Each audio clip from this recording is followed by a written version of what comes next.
welcome to the Biscuit Boys Live Lounge with me, the Gabby Cabby, at the so-called studios in Acox Green with Gosford Compound. Guys, how are you? Afternoon, Gabby. Very well. How you doing? Good, very good. Yeah. Better than the weather because it's a little bit wet. I know. Not good. Ain't good for your hair. I know. But you're here to do a live lounge for us and with us. You're going to do 4 tracks, I believe, that we're going to do. Are, You're going to tell me all about it and all about them shortly.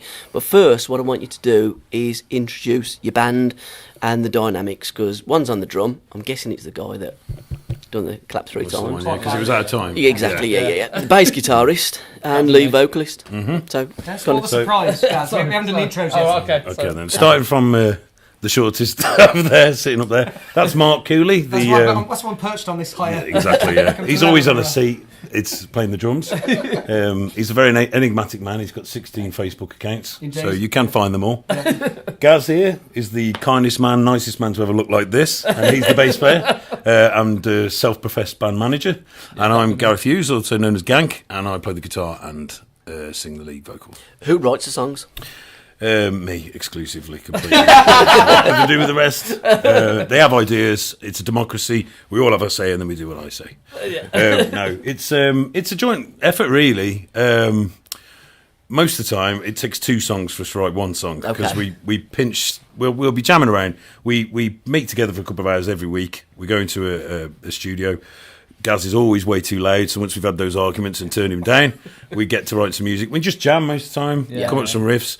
Gaz most of the time will come up with a really cool riff that he's got to work on that'll need turning down. First of all, and once we've done that, it will.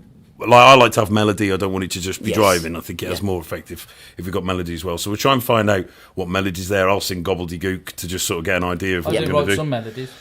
Yeah, we dismiss them immediately. From that now on. Can we edit that one out? Yeah. No, when this is running, it's running. No, seriously. No.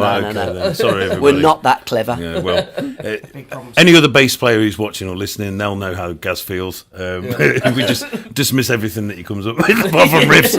I've got to playing bass for the girls anyway. Basically, I think we've all written lyrics, we've all written songs and ideas like that, all written riffs. Mark plays guitar as well, not just drum, so he'll come up with some things. We've actually brought things from other bands as well that we've then turned and improved. But who doesn't? If we like. Yeah, you have to, because riffs and ideas and melodies and words, they they're like your baggage, aren't they? You carry around with them. There's only a certain amount of them. There's only a certain few notes and chords and everything else, licks and things that go to comprise a song. And everybody takes bits and pieces that, from music, an artist that they either admire or, that are listening to at the time. Now, you're out your EP, Vulcanised. Where did that come, the melting pot of the influences surrounding that EP? Well, I think it's fair to say we've all got quite different influences. I started playing guitar because I love blues, so I play like blues guitar, but I also love rock bands and the music back time. I'm a big U2 fan as well, stuff like that, so that's why I use a bit of delay, because that's come from there. But then if I'm playing bluesy stuff, it doesn't sound like U2, so there's that kind of things. We do share other bands like Foo Fighters, Royal Blood, that sort of thing, but that's where these lads would be coming from Muse, so that's where the rhythm's quite driving, and Gaz is a very busy bass player, very talented bass player, but very busy. There's a lot going on, but that works well. You've never heard that before, has he? His manager to be honest, he's the only musician in the band, to be fair. He knows how to read music, he knows what notes are and keys and things. He just forgets what songs go like and plays choruses in the wrong place. But no, so it works really well because I like to keep a lot of space, but being there's no other guitar and rhythm guitar, Gaz is filling those spaces. So some of the new songs we've written on this EP that we're working on next, there'll be parts where I'm just singing over his bass, for example, as if it was a piano part and something like that. So it's quite different, and because we've all got different styles and influences, it does make an interesting mixture, as I hope you're going to see. Would you like that extra guitar player? We just had a discussion about this on the way here, well, I think as a megalomaniac, you don't. Well, that's the problem. I was discussing your previous live lounge with the Incredible Magpies, and they got 3 guitarists, and it sounded awesome. My ego would not accept any other guitarist apart from myself there, and he's way too low for us to it's too difficult to be heard over Gaz anyway. So I like as well to be a busy bass player. I do enjoy doing that. A lot of people probably say, he's being egocentric, but I like doing that. And if we had too many guitarists, I think I'd lose the opportunity to do that. I'd have to drop out a little bit, and I wouldn't want to. Because you do make a great row, in a nice way. Yeah. Don't mean it in a negative way. We'll take the positives of that. No, people like to have that other guitar just to make that extra bit of noise as well, don't they? Yeah, they do. You do make that great noise yourself. We all said when we got together as a 3-piece, we'd all have to come to the game and play, the best that we could, to try and make that big sound that we tried to do, which Gaz obviously splits his channel through a bass amp and a guitar amp. And I don't want to give all the secrets away. Sorry, trademark. Sorry about that. But we all kind of said we've got to kind of outplay ourselves. To kind of really get that sound, for a 3-piece that can compete with a 4 or 5-piece band. So that's kind of where we try and pitch really. And they're still waiting for me to turn up. I'll do it one day. I'll do my best one day. And the EP that it came out middle of June, didn't it? Last summer. Yeah. Yes, it did. Yeah. Talk to me about it, because I'm guessing that you're going to be playing some of those tracks in the live lounge today for us. Yeah, we always have big arguments when it comes to which songs we're going to play, because we don't want to drop any of them. We all have our favourites, and other people around the band have their favourites as well. But what we tried to do, what we're going to try to do today, is pick songs that have a lot of energy, because we just want to get it out there. There are a couple of songs that are a little bit more laid back, show that we can do something different, but we just like to show something that's kind of a lot of energy and a bit of harmony. So we're going to play the lead track from the EP, which is Vulcanised, and then a couple of others will leave that a surprise. And where are you from, guys? Where's the band? How did you originally get together?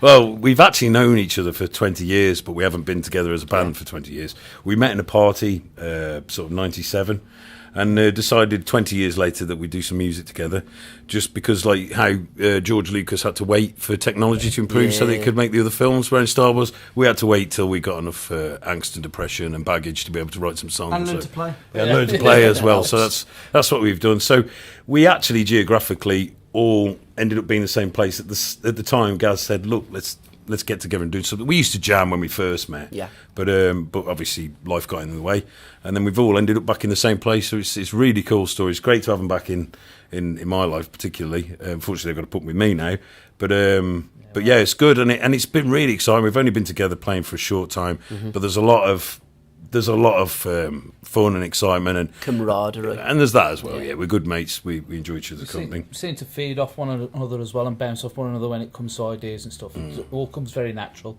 When we write like jamming songs and stuff, it just comes really natural to us.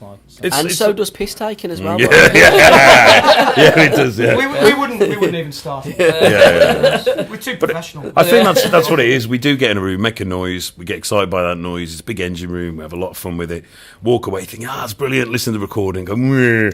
And then usually we pick the best chorus, the best verse, put them together and make a song. So we're 50% efficient. And Gank, how'd you get the nickname Gank? Gank, it's Cockney rhyme and slang from my brothers. I come from a big family with 3 brothers, and as you can imagine, as you can imagine. And Gosford Compound, who come up with the name? Gaz for Gaz. Yeah, well, that's a funny story. Good thing. It won't be funny. Not one Gary tells it. Well, that's it. Thank you. Yeah, okay. If you don't want the story, come on, Gaz. Can I just interrupt? Can I just get some makeup on his, because the glare coming on? His nose. No, we got the name and the band. Basically, one of the songs I wrote it when I was sat in my lorry. I work as a lorry driver. I was in Coventry in a street called Gosford, and there's a little compound, and I gave that as a working title. Gosford Compound as a working title to that song, and then he came up with the name of Vulcanised for the band. Genius. We didn't like that. So we swapped them around basically, and Vulcanised ended up being that track, and I sort of come up with the main ideas too, like at that time. Although they changed a lot when these guys got involved, and then we made it tuneful. Yeah, and then the band became Gosford Compound because we couldn't think of something else. But no, the good thing about Vulcanised, we thought it was a great word. Yeah, it is. And so I took it and put it into a chorus of a song that didn't have a chorus at the time, and that song's just become about vulcanised things. as you grow up and good things happen, bad things happen, but they rub off and they make something better. They make something stronger because of a bad experience you've been through or a good experience you've been through. And that's how come the cover as well for the EP is the molecular structure of vulcanized rubber, which we completely pinched and ripped off the internet because we couldn't find anything else to do. But I like that, and I think that's a good idea, and that's kind of the theme of the EP. So there's love songs, there's songs about war, all the sorts of things, but it's all about this idea that alchemy happens and things happen that are either better or worse because of this strong bond that happens as you pick things up, and you take the best of each thing, really. I think you're right. Whatever don't break you does make you. Yeah. And you better get your arses up there, because if you don't make it, Ryan's going to break you. So guys, go and smash it upstairs with Ryan, and thank you for doing this live lounge. Cheers, Gavin. Thank you. And what you'll have to do is come into the Biscuit Boys, into our studio, and be part of our show one of the weeks. We're on every Tuesday between 10:30 and 12:30, live on our Facebook page and SRB Radio. Brilliant, we'd love to. Cheers, guys. Cheers, Thank mate. you. Thank you. Darby. Cheers.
can't see.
Something